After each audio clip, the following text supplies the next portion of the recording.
महात्मा ज्योतिबा फुले की 198वीं जयंती है।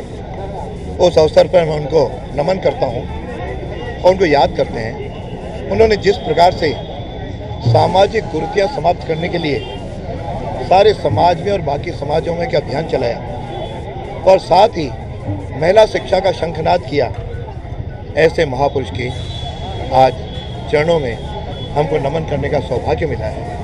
वैसे भी लगातार पिछले 20 वर्षों से मैं उनका चरणों में नमन करता आया हूँ और आज इस प्रकार से उत्साह दिख रहा है समाज और साथ में समाज के अन्य लोग भी जो इनके प्रति श्रद्धा रखते हैं, वे सब यहाँ आए हैं। मैं उन सबको अपनी ओर से बधाई भी देता हूँ और आशा करता हूँ कि 2 वर्ष बाद जब महात्मा जी की 200वीं जयंती होगी उसको हम बड़े पैमाने पर यहाँ पे मनाएंगे और साथ में कोशिश करेंगे कि अजमेर में उनको एक नई सौगात हम उनके नाम की समाज को दे सकें। इसके लिए मैं प्रयत्न कर रहा हूँ। मुझे उम्मीद है कि ईश्वर उसमें मेरे को सफलता देगा।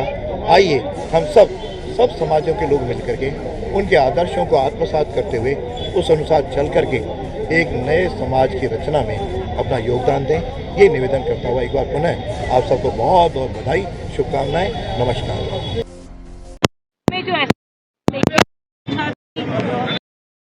जो अन्याय होते हुए देखा उसको उन्होंने सहन नहीं किया और दलितों के साथ और महिलाओं के साथ होने वाले अन्याय के खिलाफ आवाज उठाई। महिलाओं को शिक्षा के अधिकार की बात यदि हिंदुस्तान में सबसे पहले किसी ने की तो महात्मा ज्योतिबा फुले जी द्वारा की गई। दलितों को छुआछूत से उठाया जाए, उनके साथ छुआछूत नहीं किया जाए।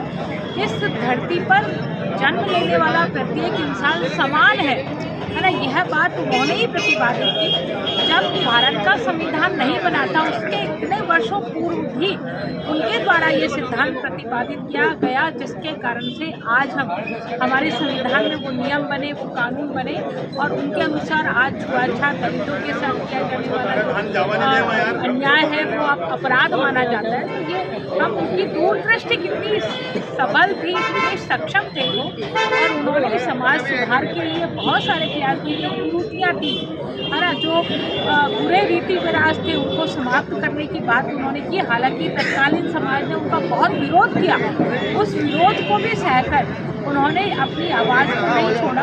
ये हमारे सबके लिए प्रेरणादायी है कि तत्कालीन परिस्थितियों की हम यदि बात करें, यदि उन परिस्थितियों के बारे में विचार करें तो हम समझ सकते हैं कि कितनी भयावह परिस्थितियाँ उस समय रही होगी, लेकिन फिर भी उन्होंने अपना प्रण निभाया। आज उसी नाते से हम उन सबको श्रद्धा अर्पित करते हैं उनके प्रति और उनसे यही आशीर्वाद मांगते हैं कि वो ऐसी शक्ति और बल हमें भी प्रदान करें ताकि हम भी उनके बताए गए मार्ग पर चल सकें। धन्यवाद। महात्मा ज्योतिबा फुले की 198वीं जयंती है। उस अवसर पर मैं उनको नमन करता हूँ और उनको याद करते हैं। उन्होंने जिस प्रकार से सामाजिक कुरीतियाँ समाप्त करने के लिए सारे समाज में और बाकी समाजों में क्या अभियान चलाया और साथ ही महिला शिक्षा का शंखनाद किया, ऐसे महापुरुष के आज चरणों में हमको नमन करने का सौभाग्य मिला है। वैसे भी लगातार पिछले 20 वर्षों से मैं उनका चरणों में नमन करता आया हूँ और आज इस प्रकार से उत्साह दिख रहा है समाज और साथ में समाज के अन्य लोग भी जो इनके प्रति श्रद्धा रखते हैं, वे सब यहाँ आए हैं। मैं उन सबको अपनी ओर से बधाई भी देता हूँ और आशा करता हूँ कि 2 वर्ष बाद जब महात्मा जी की 200वीं जयंती होगी उसको हम बड़े पैमाने पर यहाँ पे मनाएंगे और साथ में कोशिश करेंगे कि अजमेर में उनको एक नई सौगात हम उनके नाम की समाज को दे सकें। इसके लिए मैं प्रयत्न कर रहा हूँ। मुझे उम्मीद है कि ईश्वर उसमें मेरे को सफलता देगा। आइए हम सब समाजों के लोग मिलकर के उनके आदर्शों को आत्मसात करते हुए उस अनुसार चल करके एक नए समाज की रचना में अपना योगदान दें। ये निवेदन करता हुआ एक बार पुनः आप सबको बहुत बहुत बधाई, शुभकामनाएं।